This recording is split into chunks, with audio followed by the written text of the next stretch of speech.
Quelle que soit leur région, les Ivoiriens doivent savoir qu'ils ont un pays à bâtir. Ce sont les mots de Goodluck Jonathan devant le Parlement ivoirien. Le président nigérian en visite d'État en Côte d'Ivoire a été reçu ce matin par les députés à l'hémicycle. Lancement du fonds de la première dame de Côte d'Ivoire, Dominique Ouattara à Bouaké, 100 millions de francs CFA. C'est le montant du fonds mis en place par la première dame pour lutter contre la pauvreté et assurer l'autonomie financière des femmes. 8 policiers suspendus en Afrique du Sud après la mort d'un chauffeur de taxi. Il a été traîné derrière un fourgon de police à l'est de Johannesburg. L'affaire ternit l'image de la police sud-africaine.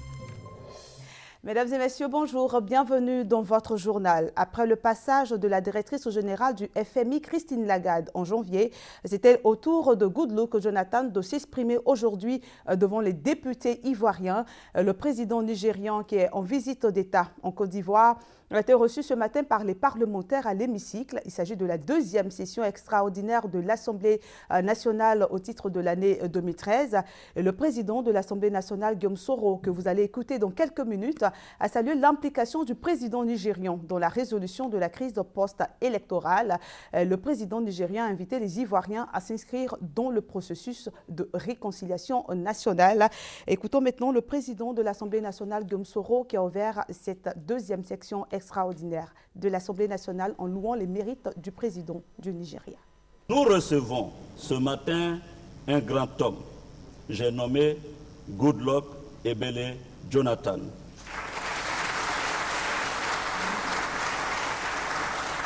Monsieur le Président, en restant tourné vers vous, je veux vous dire que vous êtes aujourd'hui le visage d'un Nigeria, un grand Nigeria moderne et démocratique. Excellence, Monsieur le Président, vous voilà aujourd'hui en Côte d'Ivoire, dans un pays debout et réconcilié avec lui-même. Au nom de la représentation nationale, je vous dis merci. Je ne saurais terminer mon propos sans vous adresser les félicitations des députés de Côte d'Ivoire pour la brillante victoire de l'équipe nigériane lors de la finale de la 29e édition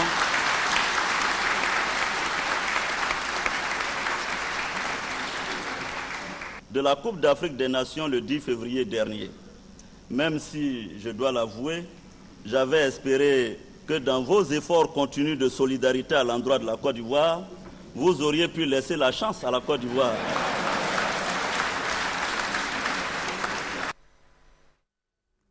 Le président nigérien Goodluck Jonathan a salué la coopération entre la Côte d'Ivoire et le Nigeria. Il a parlé de la démocratie et de la bonne gouvernance en Afrique et a invité les Ivoiriens à se mettre ensemble pour bâtir leur pays, quelle que soit leur région. Écoutons-le. Alors aujourd'hui, nous avons décidé de marcher de façon convergente à aller dans une destinée commune.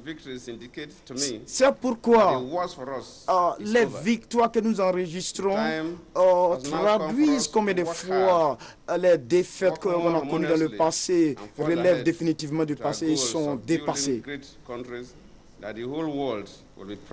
Et voilà ce qui mène à penser que nous allons constituer des nations fortes et des pays forts desquels le monde entier se réjouira. Monsieur le Président, honorables députés, mesdames et messieurs, c'est vrai qu'aujourd'hui, on n'a pas d'autre alternative que de bâtir un leadership véritable et fort afin de pouvoir confronter les défis auxquels nous sommes confrontés. En Côte d'Ivoire, que vous soyez Baoulé ou Bété, ou bien Djoula, vous appartenez à une nation unie désormais. C'est la même chose au Nigeria. Que vous soyez Igbo, un Yoruba, un Fulani ou Hausa, vous pouvez appartenir à un groupe minoritaire, mais vous appartenez à une nation intégrée. Alors, ensemble, bâtissons nos nations et dans le respect de nos diversités. Le président de la République et son épouse ont offert un dîner à la délégation nigériane conduite par le président Goodluck Jonathan et son épouse. Au cours de ce dîner, le couple présidentiel nigérian a été décoré. Goodluck Jonathan a été élevé à la dignité de Grand Croix de l'Ordre national et sa femme Patience Goodluck a été faite commandeur de l'Ordre national. Viviane Aïma. Les présidents Alassane Ouattara et Goodluck Ebele Jonathan, deux chefs d'État qui se vouent une estime réciproque et qui sont tous deux déterminés à développer un partenariat fort entre leurs deux pays que sont la Côte d'Ivoire et le Nigeria. Au cours du dîner officiel offert vendredi soir par le président de la République, Alassane Ouattara et son épouse, au couple présidentiel nigérian au palais présidentiel, des toasts ont été adressés à ce nouveau partenariat entre les deux pays. Le renforcement de la coopération favorisera le décollage économique de la région, a souligné le chef de l'État ivoirien, une vue également partagée par le chef de l'État nigérian. Je me réjouis de notre large convergence de vues quant aux moyens à mettre en œuvre pour intensifier et renforcer le partenariat de type nouveau que nous voulons instaurer. Au regard des énormes potentialités que possèdent nos deux pays, qui sont parmi les principaux pôles d'attraction de la CEDEAO, il est indéniable que le renforcement de notre coopération favorisera le décollage économique de notre espace régional. Monsieur le Président et chers frères, le Nigeria est une grande nation dont la voix porte. Elle nourrit la légitime ambition de jouer un rôle de premier plan sur la scène africaine et internationale. Et cette ambition se justifie parfaitement au vu de ses énormes ressources humaines et matérielles, de la qualité de ses cadres, ainsi qu'au sens des affaires de ses opérateurs économiques. Nous avons confiance dans sa capacité à jouer un rôle positif pour la région, un rôle moteur pour l'Afrique et à relever les défis auxquels le continent africain est toujours confronté en jouant un rôle de leadership. Des distinctions honorifiques ont été décernées au chef de l'État nigérian et à son épouse. Le président de la République, Alassane Ouattara, a remis la médaille de Grand Croix à son homologue. En ce qui concerne les Nigérians, la Côte d'Ivoire est un pays ami, un partenaire avec lequel nous nous sentons à l'aise. Les liens entre nos deux pays viennent de loin.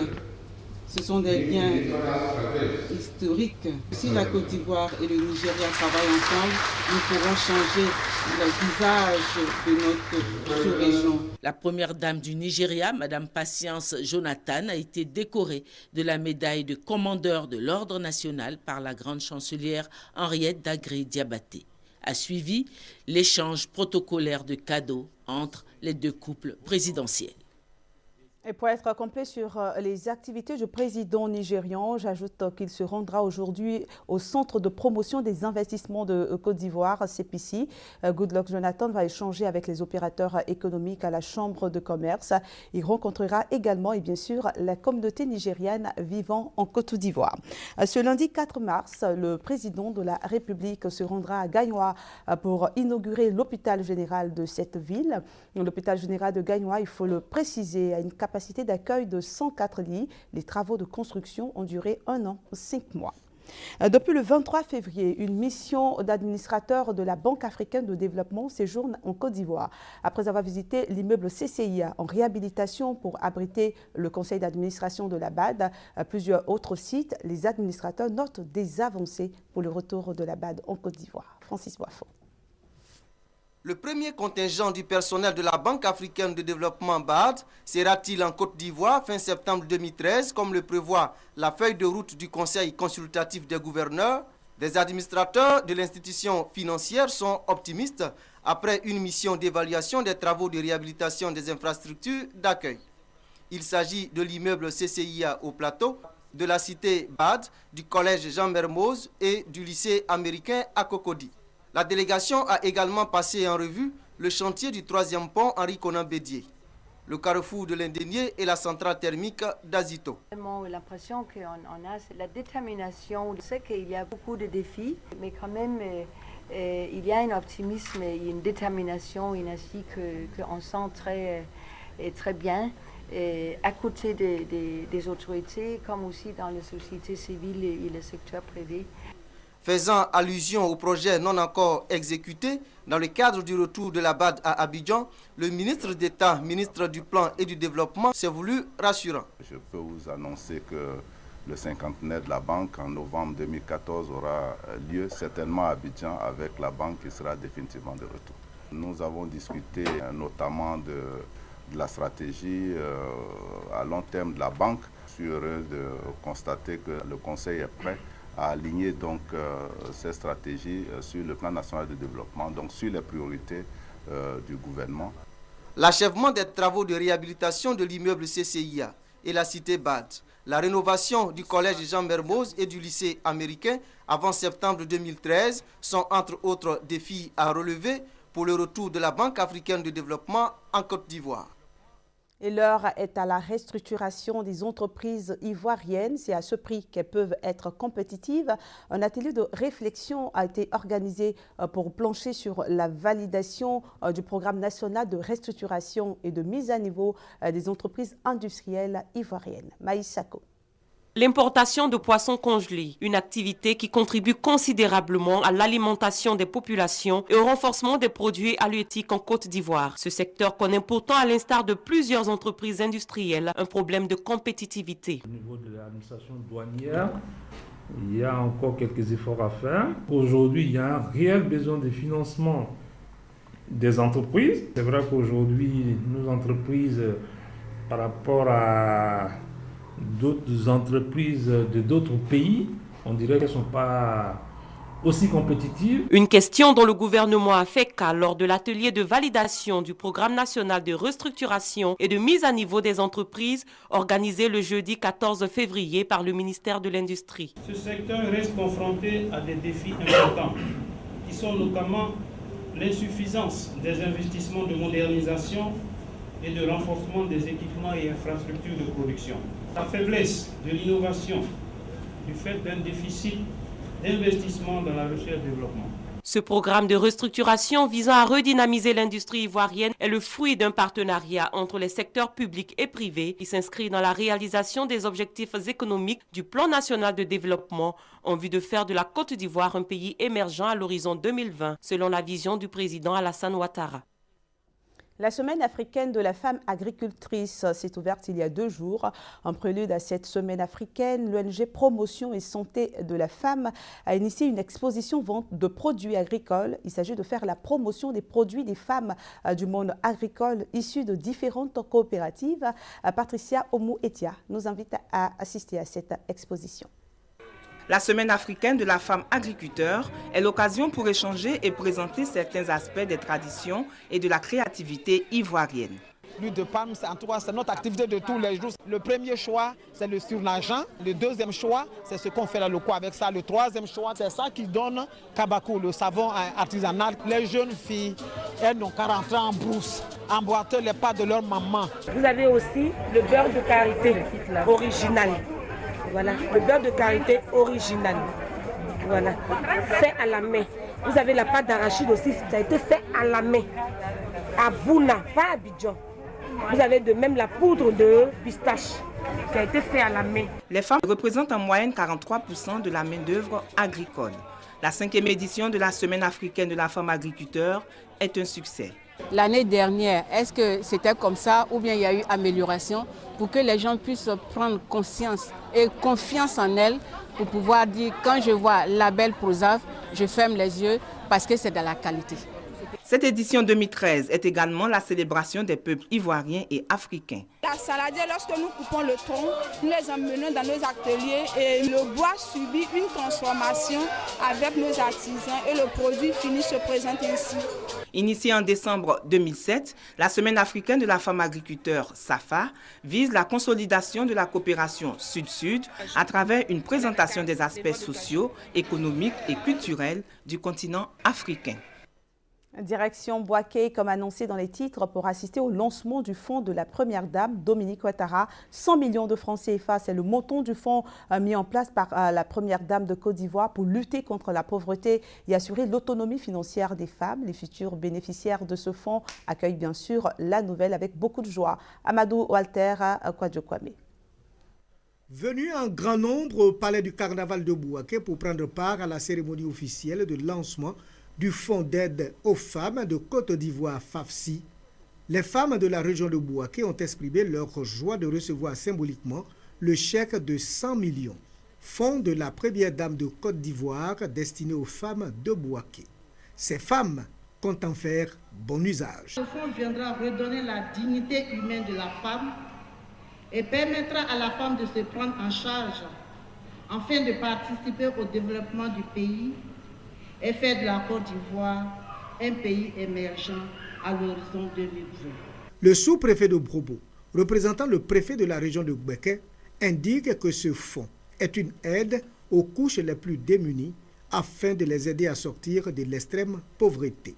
L'argent sera remis sous forme de prêts individuels allant de 30 000 francs à 200 000 francs CFA selon les projets et de 300 000 à 1 million pour les associations et groupements de femmes. Déjà, 11 200 femmes se sont inscrites, mais les souscriptions continuent. Le fonds est logé dans les comptes d'une structure financière de la place qui est chargée du suivi. Pour bénéficier de ce fonds destiné uniquement aux femmes, il faut être ivoirienne de nationalité, être démunie et sans emploi. L'indicamétrie, qui fait la promotion des plantes médicinales, est une science très peu connue. Cependant, elle est enseignée à l'université de Bouaké depuis 2006. Pour vulgariser cette matière, un séminaire a regroupé médecins, enseignants et tradipraticiens. Le reportage de Soro Corona dans un commentaire de Diara Soubalar-Sand. Définie comme étant une synthèse des connaissances indicatives, l'indicamétrie est une science peu connue. Fondée par le professeur Moustapha Diabaté, enseignant à l'université de Bouaké en 1998, l'indicamétrie, cette science qui fonde son analyse sur l'homme multidimensionnel, est enseignée à l'université de Bouaké depuis 2006. Pour la vulgariser, l'Institut multipolaire d'études de recherche et de formation sur l'indicamétrie a initié un séminaire. Les universitaires, les praticiens et les tradipraticiens ont durant 2 jours été édifiés sur le processus de la fabrication des médicaments à base de plantes. Les participants ont mis à profit les nouvelles connaissances pour établir une politique et réglementation en matière de médecine traditionnelle. Il a été aussi question de trouver une politique applicable aux produits et aux pratiques afin d'en assurer la qualité et l'efficacité, gage de la sécurité des patients. Les responsables de cet institut projettent à court terme répertorier, localiser et classifier les plantes médicinales en Côte d'Ivoire. Émotion, tristesse et consternation au quartier Boukrou-Banko de Bouaké. Un couple est mort par asphyxie. La disparition tragique de Diekra, ouvrier carreleur, et de sa compagne Kofi Afoué Catherine, couturière, a plongé tout le quartier dans l'émoi. Les circonstances de ce drame avec Kwadjo Kwame.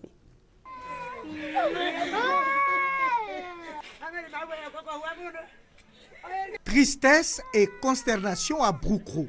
Dans ce quartier précaire de la commune de Bouaké, Diekra, ouvrier carreleur, et sa compagne Kofi Afoué Catherine, couturière, ont été retrouvés morts la nuit dernière à leur domicile.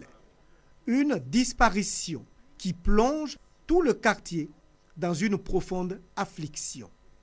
Les circonstances du drame avec l'un des fils des défunts et le voisin. Avec la coupure, on a un groupe électrogène qu'on a mis en marche. D'habitude, le vieux éteint avant de se coucher. Et aujourd'hui, on ne sait pas pourquoi il a oublié, il n'a pas éteint. Comme le moteur et le charbon, comme j'en sais, quelque chose. C'est certainement un manque d'oxygène et c'est ça qui a valu tout ça. La lumière sur ces morts tragiques sera faite par une enquête policière. Pour l'heure, la population du quartier Banco peine à s'expliquer cette tragique disparition. Un des principaux chefs d'Al-Qaïda au Maghreb islamique, Abu Zaïd, tué lors de combats au nord Mali, selon N'Djamena, porte un coup sérieux aux islamistes armés et relance les inquiétudes sur le sort des otages français détenus dans la région. Comme annoncé dans les titres, 8 policiers ont été suspendus en Afrique du Sud après la mort d'un chauffeur de taxi traîné derrière un fourgon de police à l'est de Johannesburg. Il est décédé en détention des suites de blessures au visage et d'hémorragie interne, selon l'autopsie publiée par la police des polices sud-africaines. Toute l'Afrique du Sud est sonnée par cette bavure policière. La presse en oublie l'affaire Pistorius pour détailler comment un jeune chauffeur de taxi mozambicain est mort mardi dans un township proche de Johannesburg. Cette vidéo amateur circule sur Internet. On y aperçoit un homme menotté, attaché à un fourgon de police. Le véhicule va le traîner jusqu'au commissariat. Mido Massia décédera d'une hémorragie interne et d'un traumatisme crânien. Une violence inouïe pour une simple affaire de parking. Il s'est garé au mauvais endroit. La police est arrivée, a pris ses clés et son permis de conduire. Alors il s'est bagarré pour reprendre ce qui lui appartenait et la police a commencé à le battre. La famille de Mido Massia est venue réclamer justice devant le commissariat où le jeune homme est mort. Des dizaines de Sud-Africains l'ont rejointe pour clamer leur colère. Ça fait très mal. Ça fait vraiment mal. Et aujourd'hui, c'est même pire, parce qu'ils me disent qu'ils ne peuvent pas retrouver le corps. Je ne sais pas ce que ça veut dire. Est-ce parce qu'ils veulent se couvrir? Je ne sais vraiment pas. La police ne nous respecte pas, nous ne voulons plus la voir. Si la justice ne peut pas suivre son cours, nous nous en chargerons nous-mêmes. Nous sommes fatigués de cette police. Une enquête pour meurtre a été ouverte. La chef de la police sud-africaine a également annoncé vendredi l'arrestation des 8 policiers impliqués. Le responsable du commissariat a, lui, été relevé de ses fonctions. Ce qui est arrivé nous a causé un choc extrême. Nous sommes réellement indignés. Et c'est pourquoi nous prenons toutes ces mesures. La police sud-africaine est connue pour ses méthodes brutales et son manque de formation. La tragédie de Marikana en est une illustration. En août, 34 mineurs grévistes avaient été abattus par des policiers affirmant être en état de légitime défense. Depuis 2 jours maintenant, l'Église catholique n'a plus de pape. La rénonciation du pape Benoît XVI a pris effet le jeudi 28 février. La liste de candidats pour succéder au pape est longue. 3 Africains sont parmi les favoris. Gabriel Zani revient sur leur portrait. Et si le prochain pape était noir? Je pense que si nous avons un pape africain, ça sera aussi un message fort parce que Jésus, notre Dieu et Sauveur, est le même que nous prions blanc et noir. L'éventualité d'un pape africain est envisageable. L'élection d'un pape noir à la tête de l'église Saint-Pierre du Rhum nourrit dans la confusion ou la surprise de la démission de Benoît XVI n'est pas fortuite pour certains chrétiens catholiques. Un pape noir à la tête du Saint-Siège, ce sera une juste récompense pour le peuple noir que nous sommes parce que nous pratiquons vraiment la religion catholique. D'autres affirment laisser Dieu agir selon sa volonté. Tout ce qui se passe, c'est l'esprit qui dirige l'Église. Pendant que les églises européennes se vident, les paroisses africaines sont pleines à craquer. L'Afrique compte aujourd'hui près de 190 millions de catholiques. La République démocratique du Congo a à elle seule 36 millions de fidèles et dépasse de loin certains pays européens, notamment la Pologne avec 35 millions et l'Allemagne avec 25 millions de catholiques. En Afrique, 3 cardinaux africains favoris sont cités dans le milieu pouvant être de futurs candidats aux élections papales. Le nom du cardinal ghanéen Peter Kodio Apia Turkson est le plus cité comme le futur pape noir dans la presse. Énergique, jovial et plurilingue, Peter Turkson est à la tête du Conseil pontifical Justice et Paix du Vatican. Son mal, il a diffusé une vidéo islamophobe lors de l'Assemblée sur l'évangélisation en octobre dernier. Le second cité est le cardinal nigérian Francis Arinze, connu à la fois pour son humour et son franc-parler. Il avait été déjà envisagé comme successeur de Jean-Paul II en 2005, mais son âge avancé pourrait le disqualifier. Robert Sarah, cardinal guinéen nommé en 2010 par Benoît XVI, président du Conseil pontifical Coronum. Son défaut, il parle peu et est fermé aux autres religions. Toutefois, le verdict appartient à Dieu. C'est Dieu qui choisit. L'Église est universelle. Que le pape soit noir, qu'il soit blanc, qu'il soit jaune, ça n'a pas d'importance. La mission qu'on confie à un pape, c'est de diriger l'Église. Et une Église universelle qui n'a pas besoin de clans ni de personnes qui appartiennent aux blancs, aux noirs, aux rouges. Ces dernières années, le catholicisme s'est fortement africanisé. Un pape noir, pourquoi pas? La question a été déjà posée en 1985. Et on revient sur cette information. L'Assemblée nationale a tenu cette deuxième session extraordinaire aujourd'hui. Invité de marque, le président nigérian Goodluck Jonathan, qui s'est exprimé devant les députés ivoiriens. Il a parlé de la démocratie et de la bonne gouvernance en Afrique. Goodluck Jonathan a demandé aux Ivoiriens de bâtir ensemble leur pays, la Côte d'Ivoire, quelle que soit leur région. Et puis la visite du président nigérian, vous le savez, a débuté hier à Yamoussoukro, où il a reçu les clés de la ville des mains du maire de Yamoussoukro, Yambréjon. Remettre les clés d'une ville à son hôte est une marque de confiance et de considération, a déclaré le président nigérian, heureux de recevoir ces clés de la capitale politique de la Côte d'Ivoire. Et je rappelle que ce lundi 4 mars, le président de la République se rendra à Gaïmois pour inaugurer l'hôpital général de cette ville. C'est avec cette information que prend fin ce journal. Merci de votre attention. On se retrouve demain.